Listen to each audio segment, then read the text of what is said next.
अस्सलाम वालेकुम आणि सगळ्यांना जय महाराष्ट्र। आज जरी आंबेडकर जयंती नसली तरी बाबासाहेब आंबेडकरांचं पर्व या 2-4 दिवसापासून सुरू आहे, म्हणून सर्वांना मनापासून डॉक्टर बाबासाहेब आंबेडकर यांच्या जयंतीनिमित्त शुभेच्छा देते। दादांनी, जावेद दादा आणि आमचे फारुख दादा, दादांचा खूप आग्रह होता काहीही करा ताई पण तुम्ही आलंच पाहिजे। माझ्याकडे दुपारी बारामतीचे सगळे लोक मी भेटत नाही किती दिवसापासून, म्हणून ते स्पेशल विमानाने येत होते, ताई आम्हाला तुमच्याकडे यायचंय, तुमच्या घरी यायचंय। पण मी त्यांना सांगितलं मी 3 नंतर भेटेल, कारण की काहीही झालं तरी जळगाव मला माहेरचे, म्हणून मी जळगावला गेल्याशिवाय राहणार नाही। कारण की जळगावच्या एका भावाने जरी हाक मारली तरी शुभांगीताईचं कर्तव्य आहे। आणि माझे जावेद दादा आणि फारुख दादा आणि सगळेच जण एवढं चांगलं काम करतायत। एक वृत्तपत्र काढणं तितकं सोपं नाही। आपल्याला माहिती आहे एक झेरॉक्स जरी काढायला गेलो, प्रिंटची एखादी आपण कलर झेरॉक्स काढायला गेलो तर 10 रुपये द्यावे लागतात। एका पेपरची किंमत आपण एवढं सगळं बघितलं तर एका पेपरची किंमत 50-1 रुपये असतील। आणि आता पत्रकारांकडे आणि मीडियाकडे बघण्याचा लोकांचा दृष्टिकोन थोडा बदललेला आहे, पण तो दृष्टिकोन चांगला करून आणि मला माझ्या पत्रकारितेला पुढे न्यायचं आहे। मला माझा स्वतःचा पेपर काढून लोकांच्या हितासाठी, समाजाच्या हितासाठी काम करायचं आहे। हे जेव्हा मनात भावना येते ना तेव्हा ती खूप मोठी आणि ग्रेट भावना असते। ते काम हे दोघं जण करत आहेत, म्हणून दादा तुम्हाला खरंच जय महाराष्ट्र आणि मनापासून सॅल्यूट। आपण TN हेल्थ मल्टीपर्पज सोसायटी याच्या मार्फत हे सगळे कार्यक्रम घेत आहात आणि त्यातही अजून फोटो असेल तर तो अब्दुल कलामांचा आहे। अब्दुल कलाम म्हटलं तरी अंगावर शहारे येतात। त्यांच्या इतकं काम आणि त्यांच्या इतका प्रामाणिकपणा देशातच नव्हे तर जगात नसेल असा अब्दुल कलामांची छबी आहे। आजही आम्हाला वाटतं की अब्दुल कलामांसारखं एखादी तरी गुण घेऊन बघावा आणि तो जोपासावा, त्याप्रमाणे काम केलं जावं, पण ते शक्य होत नाही। त्यांचे तर पूर्ण मूर्तिमंत होते। अशा व्यक्तीचा आपण आज फोटो घेऊन हा पुरस्कार वितरण सोहळा आणि आपल्या संस्थेमार्फत, आपल्या सोसायटी मार्फत चालवत आहात आणि आम्हाला सर्व मान्यवरांना तुम्ही बोलवलेलं आहे।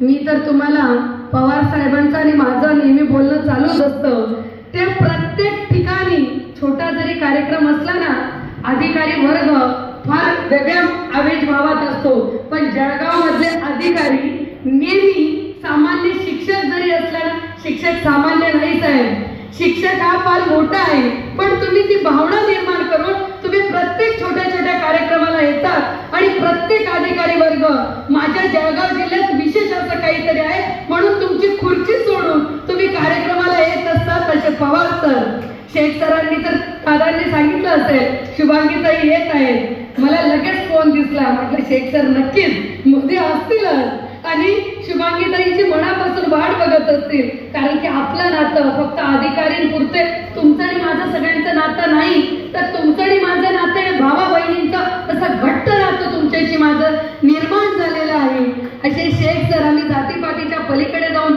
सगळेजण आहोत आणि हे असे लोक जेव्हा या व्यासपीठावर बसतात तर ज्यानंतर एका शिक्षकाच्या शाबासकीची थाप देण्यासाठी आलेले असतात ना, तेव्हा शिक्षकाने प्रामाणिकपणे विद्यार्थी घडवलेला असतो, म्हणूनच असे लोक येतात आणि ते मला विश्वास आहे अधिकारींवरही तुमच्यावरही। अनेक मान्यवर इथे आहेत, संस्थेचे बरेच कार्यकारिणी मंडळ आहे, अनेक मोठे तोलामोलाचे सर्वजण आलेले आहेत, सगळ्यांचं नाव मी घेऊ शकते, पण मलाही थोडं कार्यक्रमाला जायचं आणि सगळ्यांना बोलायचं आहे।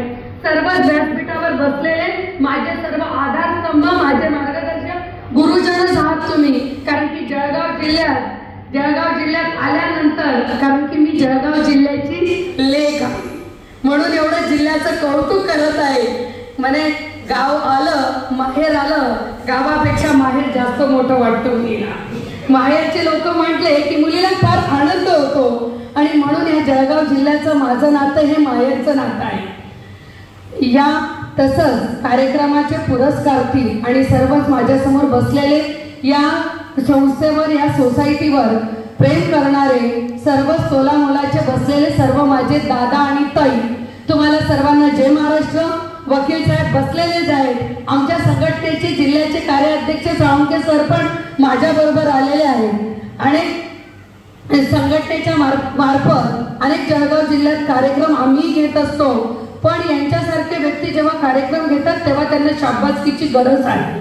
आपण बघतो संघटना अनेक काढल्या जातात, सोसायटी अनेक काढल्या जातात, पण त्या सोसायटी फक्त दप्तरी पडलेल्या असतात. त्यांचा कुठेही उल्लेख होत नाही, कुठेही कार्यक्रम होत नाही आणि दोन लोकही जोडले जात नाही. पण एवढा हॉल इथे आपला बचत गटचा हॉल एवढा भरलेला आहे, याच्यावरून सोसायटी नेमकी काय असेल याची कल्पना आपल्याला नक्कीच येते की हाच हॉल आणि हे लोकांना पुरस्कार ती पण तोला मोलाचे. मी काल पत्रिका वाचली, पत्रिकेत अनेकांची नावं मी ओळखत होती आणि अनेकांचं कार्य मला माहित होतं. त्यावरून दादा तुम्ही आत्ताच बोललात, त्यावरून माझ्या लक्षात आहे की काय ज्याला पुरस्कार द्यायचा आहे तो पण हिरा शोधून काढणं ही पण एक कला आहे आणि ती कला दादांनी आज जोपासली आणि ती कलेतून तुम्हाला पुरस्कार देण्यात येत आहेत. म्हणून तुमचं मी माझ्या सर्व महाराष्ट्रातल्या शिक्षकांच्या, पदवीधरांच्या आणि आमच्या शिवसेनेच्या वतीने तुमचं मनापासून अभिनंदन करते. आणि दादा तुम्हाला मैं सबको एक ही बात बताने वाली हूँ कि संगठन निकालना आसान है, लेकिन वो चलाना बहुत तकलीफ का काम है. आप वो कर रहे हैं और जब जब हमारी जरूरत पड़ेगी, जिस मुकाम पे हमारी जरूरत रहेगी उस मुकाम पे तुम सिर्फ हाथ मार के देखो की ताई तुमची गरज आहे. ही बहीण सदैव अशा भावांबरोबर असेल, कारण की जो भाऊ धडपडत आहे त्याच्या पाठीमागे राहिलंच पाहिजे. आणि बहिणीचं तर ते कर्तव्य आहे की माझा भाऊ काहीतरी करण्याचा प्रयत्न करत आहे. तोही एक शिक्षक विद्यार्थ्यांना घडवता समाजाच्या हितासाठी, समाजाला देण लागतो, समाजाच्या मी काहीतरी देण्याचं बांधील आहे त्या समाजाच्या हितासाठी अनेक कार्यक्रम घेतोय. त्या भावाच्या पाठीशी तर साहेब आपण सगळ्यांनी राहिलंच पाहिजे, ते आपलं कर्तव्य आहे. कारण की आपण बघत आहोत आपल्या शिक्षकांच्या हिताचे अनेक याचे आपण बघितलं. आता सुद्धा सुट्टीचं आपल्या सुट्टी 10 एप्रिलला सुट्ट्या लागायच्या. आपण म्हणायचो नाही माझा शिक्षक हा 1 मे पर्यंत शाळेत येत होता, पण शासनाने आता 25 एप्रिल पर्यंत शाळा चालवायला लावलेली आहे. आपण बघितलं काल अमरावतीच्या 2 मुलांच्या बातम्या आपण बघत असणार. अमरावतीच्या 2 मुलांचा उष्माघाताने मृत्यू झाला. मला शिक्षण मंत्र्यांना या माध्यमाने सांगावं असं वाटतं की मी पण तुम्ही पण सगळे आपण एसी गाडीत बसतो, पण माझा शिक्षक हा मोटरसायकलने जातो, माझा विद्यार्थी हा ऑटोने जातो, काही विद्यार्थी तर 2 किलोमीटर पायी जातो. जर त्याला उष्माघाताने चक्कर येत असेल आणि त्याला जीव गमवावा लागत असेल तर तुमचा निर्णय हा चुकीचा आहे. तुम्ही एकदा ग्राउंड लेवलला येऊन बघावं. मला मान्य आहे विद्यार्थ्यांच्या हिताच्या दृष्टीने तुम्ही योग्य तो निर्णय घेतलेला आहे, पण किमान तो निर्णय तुम्ही जर 11 जूनला शाळा उघडते किंवा 13 जूनला उघडते, 15 जूनला उघडते, तो 5 जूनला केला असता तर चालला असता. कारण की त्यावेळेला थंडी असते. तुम्ही हे 10 दिवस उन्हाचे काहीतरी विचार करूनच आपल्या याच्यात सुट्ट्या लागू होत्या भारताला स्वातंत्र्य मिळण्याच्या पूर्वीपासून. कारण की महाराष्ट्रात आणि भारतात ऊन खूप असतं मे महिन्यात, एप्रिल महिन्यात, म्हणून सुट्ट्या लागू केल्या होत्या. पण त्या आपल्या आता 25 एप्रिल पर्यंत मे महिन्यातही शाळा सुरू ठेवायला सांगितलेली आहे. मी दादा भुसे साहेबांना पत्र लिहिलेलंच आहे आणि अजून एकदा संघटनेच्या वतीने त्यांना उद्या पुन्हा विनंती करणार आहे की साहेब आपण निर्णय मागे घ्यावा आणि 20 तारखेपर्यंत किंवा 25 एप्रिल नंतर विद्यार्थ्यांना किंवा चावडी वाचनला आम्ही संध्याकाळी जाणारच आहोत. पण माझ्या शिक्षकांना सुट्टी जी हक्काची आहे ती सुट्टी द्यावी. शैक्षणिक साहित्य असेल, इतर प्रोग्राम असतील ते आम्ही पूर्ण करतच असतो. म्हणून आणि तुम्ही बाकीचे शिक्षक आहात, बाकीच्या वेगवेगळ्या क्षेत्रातून आलेले आहात, म्हणून पण तुम्ही सगळ्यांना गुरुजनानेच शिकवलं असेल म्हणून आपण सगळे आहोत. गुरुजनांनीच शिकवलेलं आहे ना, वेगळं कोणी नाही शिकवलेलं. गुरुजन हा गुरुजनच असतो आणि गुरुजनाच्या कल्पकतेतून आलेला विषय हा वेगळाच असतो दादा. आणि तुम्हाला मनापासून पुन्हा एकदा धन्यवाद देते की माझ्यासारख्या बहिणीला तुम्ही हाक मारली. माझा फार इकडे तिकडे कार्यक्रम होत होता, पण म्हटलं काहीही झालं तर वकील साहेबांना म्हटलं 1 तासात जाऊन 1 तासात 160च्या स्पीड येऊ. पण तुम्हाला दोघांना नाही म्हणणं सारखे भाऊ कुठेतरी चांगलं काम करण्याचा प्रयत्न करत आहे। या आत्ताच्या युगात कोणीही चांगलं काम करण्याचा प्रयत्न करत असेल तर आपण त्याच्या पाठीमागे उभं राहिलं पाहिजे, हे तुम्हाला याच्या माध्यमाने कळकळीची विनंती करत आहे। कारण की आता कोणतंही काम हे स्वतःने केलं जातं, जो निस्वार्थी असतो तो असं काम करत असतो।